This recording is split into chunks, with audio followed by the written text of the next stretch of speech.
Hey, everyone, and welcome back to Leaders Library Lounge podcast. You know how we love diving into the minds of history's most fascinating figures? And today, we've got a real treat. We're cracking open Henry Kissinger's Diplomacy, a book that takes us through centuries of global power plays and statecraft. It's amazing how Kissinger just lays out these different approaches to foreign policy. He contrasts that European raison d'etat, which is, calculated and sometimes pretty ruthless, with how America approaches things, blending pragmatism with this sense of, responsibility on the world stage. Yeah, it's like a chess match playing out over centuries. These master strategists, each with their own game plan. And the stakes are incredibly high. So for our deep dive today, we're going to zero in on Kissinger's insights on foreign policy, specifically how these different schools of thought really shaped global events. Well, Kissinger goes way back to find the roots of these approaches. He starts in 17th century Europe with Cardinal Richelieu. Richelieu kind of lays the groundwork for what we now call realpolitik, putting France's interests first, even if it means like shaking up those old alliances. So no ideology or religious dogma for Richelieu? No, not at all. It's cold, hard calculation, strengthening the French monarchy, securing power. That's the game. And this idea of raison d'etat, prioritizing your own national interests up above everything else, that becomes like the main driving force in European diplomacy for centuries. You see it in Bismarck, even how countries act today. Then you have the Americans coming in with a completely different playbook. Yeah. I imagine that makes for some pretty interesting clashes. Oh, absolutely. The U.S. comes out of this revolution, and they're skeptical of the traditional way power works, They're founded on democracy and self-determination. It's not just about grabbing power. It's about creating a world order that actually reflects those values. That's where you get the emphasis on things like collective security and working together internationally. It's really different. I bet that contrast is super clear at the Paris Peace Conference in 1919, right after World War I. You have Woodrow Wilson showing up with this vision of a new world order, while the European powers are still stuck in the old ways of doing things. Talk about a culture clash. Absolutely spot on. Wilson comes in with his 14 points. This plan for, open diplomacy, self-determination for nations, and of course the League of Nations to try and prevent future wars. He believes that America has a moral mission to reshape global politics. I mean, even his language is powerful. He talks about making the world safe for democracy. You can feel the conviction there, this belief in a more peaceful world. It's powerful stuff. But was Wilson maybe a little too idealistic for Europe after war? Yeah. I mean, was he asking too much of a continent that was still dealing with power struggles and old rivalries? They had just gone through years of brutal conflict. So it's understandable that they'd be focused on their own interests and preventing another disaster. That's exactly the tension that Kissinger explores. Wilson with his idealism and this almost utopian vision, and on the other side you have those European powers, led by people like Clemenceau of France. They are much more skeptical, focused on containing Germany, maintaining the balance of power, protecting their own national interests. Idealism takes a back seat to realpolitik for them, to that hard-nosed calculation of power. It's fascinating how these two approaches, idealism and realpolitik, play out not just in diplomatic circles, but in the lives of the people who shaped history. Oh, absolutely.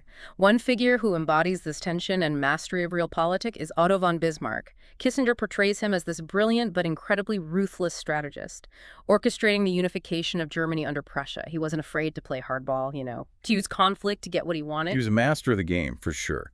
But was he a visionary leader or more of a cynical manipulator? It's a debate that still goes on today. Well, he was probably a bit of both.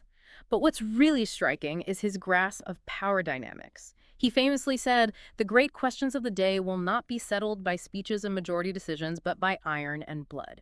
It's a pretty chilling quote when you think about it, this stark pragmatism, this willingness to use force to reshape the world. That quote really sums up realpolitik, power over principles. It makes you wonder how much of that mindset still exists in diplomacy today. That's the question that lingers as we dig deeper into Kissinger's analysis. He argues that Bismarck's actions, while they did lead to German unification, they also fundamentally changed the balance of power in Europe. His maneuvering paved the way for the world wars of the 20th century, a reminder of what can happen when ambition and realpolitik go unchecked. And it raises questions about how to manage the rise of new powers, how to balance national interests with global stability. These questions are just as relevant now as they were back then. It's like we're seeing history repeat itself in a way, just on a different stage with different actors. And I'm sure Kissinger has some thoughts on how to navigate this new world order. But before we go there, I want to hear more about how those early ideas of raison d'etat played out in practice. Give us some specific examples, some juicy historical tidbits that show us just how this game of power and diplomacy unfolded. Well, one example that immediately comes to mind is the Congress of Berlin in 1878. It was a pivotal moment, a diplomatic showdown over the fate of the crumbling Ottoman Empire and who would control the Balkans. You had Russia pushing for influence, Austria-Hungary worried about their own stability, Britain trying to hold on to their position in the Mediterranean, and of course Bismarck, the master puppeteer pulling the strings. It was high-stakes poker with the future of Europe on the line. So we've got this realpolitik backdrop, these power plays happening all over Europe. But then the U.S. enters the scene, emphasizing ideals and cooperation. How does Kissinger analyze that tension, especially with someone like Woodrow Wilson, this guy who truly believed he could reshape global politics based on principles? Kissinger uses the Paris Peace Conference to show this clash between idealism and real politics. He says Wilson was sincere, but he really misjudged how Europe thought. This was a continent devastated by war, still caught up in old rivalries and suspicions. And Wilson shows up with his 14 points, this radical idea of open diplomacy and self-determination, and a League of Nations. Like he's speaking a different language. Yeah, exactly. He's talking about collective security and cooperation, while the European powers are thinking about things like buffer zones, reparations, and how to stop Germany from rising again. Wilson's vision was noble, but maybe too idealistic for a world that had just gone through so much violence. And this tension between idealism and realpolitik, trying to balance principles with the reality of power. It feels like something that's continued to shape American foreign policy ever since. Absolutely. It's a recurring theme. Through the 20th century, and even now, Kissinger argues that the U.S. wants to be a beacon of democracy and freedom, but it's often found itself caught up in global power politics. It's a tough spot to be in. Upholding your values while dealing with regimes and situations that don't align with them, it takes pragmatism, right? Being willing to compromise, Yeah. to work with partners who aren't perfect. That's the dilemma of being a global superpower. You can't always choose the game, and you definitely can't always choose your teammates. That's why Kissinger's insights are so valuable. He shows how these tensions played out historically, giving us a way to understand the choices that shaped our world. Speaking of choices, you mentioned the Congress of Berlin.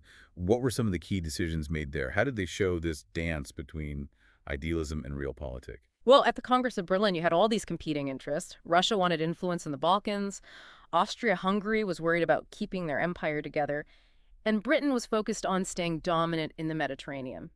Then there's Bismarck, the ultimate pragmatist, trying to keep everything balanced so another war wouldn't break out. Was he successful? Did they manage to avoid a crisis? In the short term, yes. Bismarck managed to get everyone to agree on some things, and that eased the tension for a bit, but Kissinger points out the long-term consequences. The compromises made in Berlin. While they prevented immediate conflict, they also set the stage for future unrest. They redrew the map of Europe in a way that created resentment and fueled nationalism, which contributed to the tensions that eventually led to World War I. It shows how even the best diplomacy can't always solve problems. Sometimes it just delays them, or even creates new ones. How do you balance those short-term gains with the potential for long-term instability? It's something policymakers struggle with even today. And Kissinger argues that the U.S. was able to avoid those messy situations for a long time, being geographically isolated, focusing on westward expansion. All that allowed them to stay out of the power struggles in Europe. But that all changed when the U.S. became a global power, especially after World War II. They couldn't afford to stay on the sidelines anymore. Right. They came out of the war a superpower. With global responsibilities, they had to navigate a world shaped by those power dynamics and realpolitik, the things they had tried to avoid before. And that clash of styles, those different approaches, it must have been really challenging for American diplomats. Oh, definitely. The U.S., with its focus on principles and legal approaches, often found themselves disagreeing with the more pragmatic European style of diplomacy. This is a theme that runs through Kissinger's analysis of the Cold War. This tension between American idealism and the reality of a world divided by ideology and nuclear weapons. I'm curious to hear more about Kissinger's take on the Cold War. He wasn't just an observer. He helped shape American foreign policy during that time. What are some of his insights into how the U.S. dealt with the Soviet Union? One thing he highlights is the debate within the U.S. about how to handle the Soviet Union. You had people like George Kennan who advocated for containment, this idea of preventing Soviet expansion without getting into a direct military conflict. And others who wanted a more aggressive approach. trying to push back Soviet influence, Yeah. even liberating countries under communist rule. Exactly. And then you have Kissinger himself, who played a key role in Nixon's policy of détente. This was a more subtle approach, recognizing how dangerous a direct confrontation between nuclear superpowers would be. Détente was about finding ways to manage the rivalry, to reduce tension, to create a more stable world. It was controversial, but it helped pave the way for the end of the Cold War. It was controversial because some people thought it was appeasement, like the U.S. was going easy on communism. But Kissinger argues that détente wasn't about abandoning American values. It was about finding a realistic way to pursue those values in a world where one mistake could have led to nuclear war. It reminds us that diplomacy is about managing risk, finding ways to prevent conflict, even when dealing with enemies. And sometimes that means making tough choices, choices that aren't popular or easy to explain. And the Cold War was the ultimate test of diplomatic skill. The stakes were incredibly high, the ideologies were totally opposed, and the threat of nuclear war was always there. Kissinger takes us into the rooms where those decisions were made, giving us a glimpse into the minds of the leaders who had to navigate that dangerous landscape. One of the most chilling things to come out of the Cold War was mutually assured destruction, or MAD as they call it. This idea that the threat of total destruction is what prevents anyone from actually using it must have made for some pretty tense negotiations. Definitely. Knowing that both sides could destroy each other many times over created a strange kind of stability. But it also added a whole new layer to diplomacy. How do you resolve conflicts? How do you make concessions? When the consequences could be so catastrophic, it required a level of caution and strategic thinking that was unlike anything before. It shows that diplomacy isn't just about words, it's about understanding your opponent's psychology, calculating risks, and signaling your intentions while protecting your interests. It's a high-stakes game, and the consequences of miscalculation can be huge. And as we move into the post-Cold War world, Kissinger argues that these challenges have become even more complex. The world is more interconnected, power is more spread out, and new threats like terrorism and cyber warfare have emerged. It sounds like the old ways of doing diplomacy might not be enough anymore. That's right. Kissinger believes that diplomacy in the 21st century needs new tools, new ways of thinking.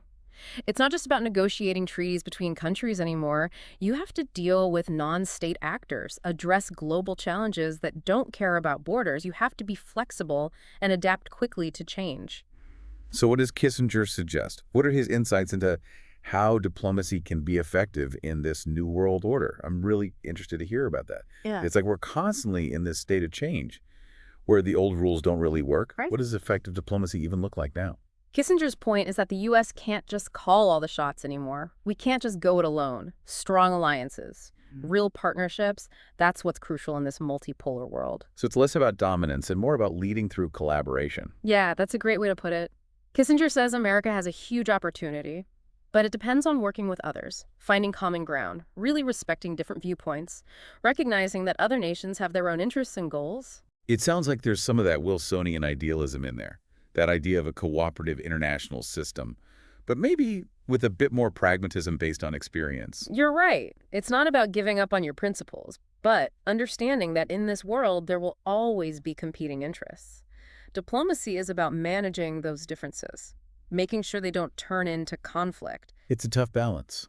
Sticking to your values while dealing with the realities of global politics. Kissinger's been in those rooms where decisions are made. He must have some amazing insights into how to make it work. Well, one thing he really emphasizes is the importance of understanding history and culture. He says effective diplomacy means appreciating the little things about different societies, their histories, their values, what motivates them. It's about seeing the world from their perspective, understanding that their view might be completely different from yours. And that's what makes Kissinger's book so helpful. It's not just theories. He's using centuries of examples, showing how culture and history have affected diplomacy, both successes and failures. It gives us a guide for dealing with today's world. Exactly. And along with that understanding, he stresses the need for strong leadership, leaders who can communicate a clear vision, who can build consensus both at home and internationally, and who are willing to make tough decisions. It makes you wonder, what would Kissinger say about today's diplomatic challenges? China's rise, Russia's resurgence, misinformation, the climate crisis. These are issues that need global cooperation on a scale we've never seen before. Kissinger says diplomacy has to evolve. It's not just about treaties and border disputes between countries. We need ways to engage with non-state actors, to deal with global challenges that cross borders. So a more agile and creative approach to diplomacy, something that can keep up with how fast things are changing in technology, geopolitics, even in our societies. Right. And Kissinger also talks about strategic thinking. It's not just about reacting to crises, it's about anticipating them, having a long-term plan for a more stable and prosperous world. Being proactive instead of reactive, shaping events instead of just being shaped by them. Yeah, exactly. And that's where leadership is so important. Having the vision to see the big picture, the courage to make the hard choices, and the ability to build coalitions to face those global challenges. So as we wrap up our deep dive into Kissinger's diplomacy, what are the key takeaways you hope listeners will remember? What are the insights that can guide us as we navigate this increasingly complex world? I think Kissinger's book reminds us that diplomacy, even though it's often messy and imperfect, it's still essential for building a more peaceful and prosperous world. It shows us the importance of understanding history and culture, thinking strategically, and having strong leadership. It's a call to action for all of us, especially those in leadership positions, to really embrace the challenges of diplomacy, to get better at what we do, to see things from different perspectives, and to work together to create a future that's worthy of us. Well, that brings us to the end of our deep dive into Henry Kissinger's diplomacy. I hope this conversation got you thinking and gave you some new ideas about international relations. Before we go, we'd love to hear from you. What stood out to you from our discussion? What are your thoughts on the future of diplomacy? Leave a comment and share your perspective. And if you enjoyed this deep dive, please subscribe to the Leaders Library Lounge podcast and tell your friends about it. Until next time, keep learning, keep thinking, and keep engaging in the great conversation of ideas.